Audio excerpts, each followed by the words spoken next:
교육과 기술에 대해 이야기를 했는데요. 사실 제 이야기는 소원에 대한 이야기입니다. 왜냐하면 교육과 기술도 결국 인간이 소원을 이루게 만드는 도구이고, 그리고 소원이 어리석으면 어떠한 도구도 도움을 줄 수 없기 때문입니다.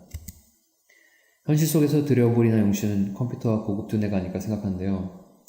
우리는 고급 두뇌들을 어떻게 써먹을지 신중히 결정해야 합니다. 벌써 백투더퓨처 속의 미래인 2015년이 다가왔습니다. 그 사이에 애플 같은 기업은 정말 꿈같이 위대한 업적을 이뤘고 그 가치는 돈으로 환산할 수 없습니다. 소원에 대한 정답과 오답은 없죠. 하지만 돌이켜보면 어리석은 꿈들도 많고 똑똑한 사람들도 헤어나지 못한 경우가 허다합니다. 원인은 우리에게 있는 것 같은데요. 두뇌를 개발하고 활용해야 되는데 교육은 시대착오적이고 자본은 근시안적이죠. 어떻게 하면 근시안과 시대착오를 벗어나 앞으로 다가올 변화를 잘 예측할 수 있을까요? 정리해보면 교육과 기술도 소원을 이루기 위한 도구일 뿐이고 그 도구를 잘 활용하기 위해 잠시 과거를 살펴보겠습니다. 여기서 현상, 형질, 구조, 이 패러다임으로 설명드릴 건데요. 비유를 들자면 서서히 온도가 내려가고 물이 한순간 고체로 변하는 것, 그리고 물의 분자 구조를 통해 원리를 이해하는 것, 이 프로세스와 같습니다. 큰 그림을 보기 위해 아주 먼 과거로 돌아가겠습니다. 10년이 아니라 20만 년 전으로. 인류가 생긴 지는 약 20만 년, 농사를 짓기 시작한 지는 약 1만 년, 교육을 시작한 지는 약 5천 년, 그러나 산업화는 불과 200년입니다. 인류 역사의 1000분의 1이죠. 그리고 정보 폭발은 불과 20년, 인류 역사의 1만 분의 1입니다. 급격한 변화고 우리는 과도기를 겪고 있다는 것을 잘 알 수 있죠. 이제 현상에서 형질로 초점을 바꿔보겠습니다. 세 개의 형질로 나눠지고 인류가 형질 변화를 겪은 두 개의 임계점들을 8000 BC와 2000 AD를 살펴보겠습니다. 형질 상전이란 물에서 얼음으로 변하듯 액체에서 고체, 다른 형질로 변하는 현상을 말합니다. 1만 년 전 니오리틱 레볼루션을 겪으면서 거지같이 살던 인류는 농업을 통해 문명사회로 변했고 지금의 인류는 지식과 암기의 축적에서 지식의 활용과 공유로 진화하고 있습니다.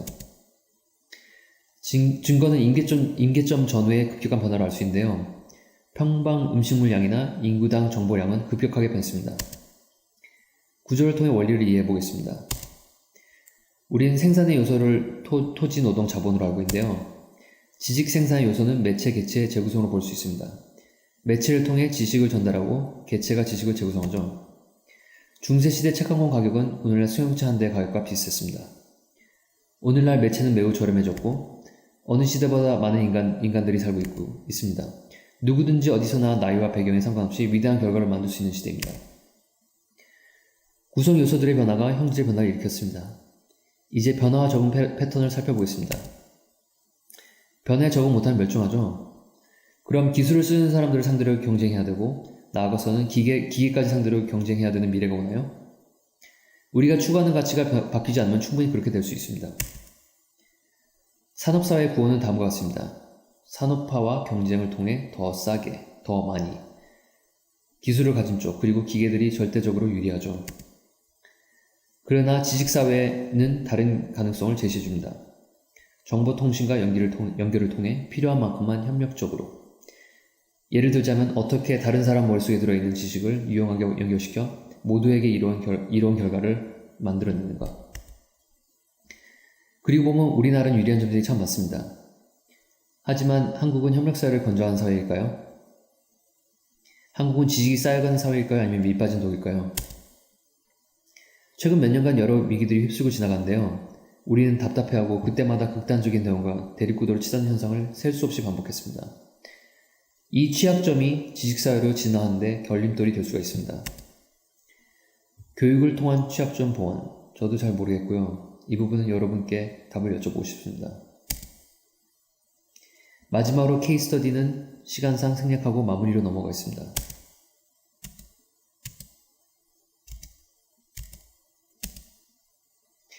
지금 미국에서는 13살짜리 아이가 핵 융합 실험을 하고 있습니다.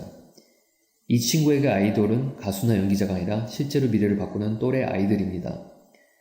지금 하나 교과서를 전자책으로 바꾸고 단어 암기 어플을 만들며 이게 교육이고 혁신이라고 착각할 때가 아닙니다. 우리의 소원이 자신의 미래뿐만 아니라 사회 전체의 미래에 영향을 끼친다는 것을 말씀드리고 싶습니다. 지금은 속도를 높일 때가 아니라 더 늦기 전에 핸들을 꺾어야 할 시기입니다.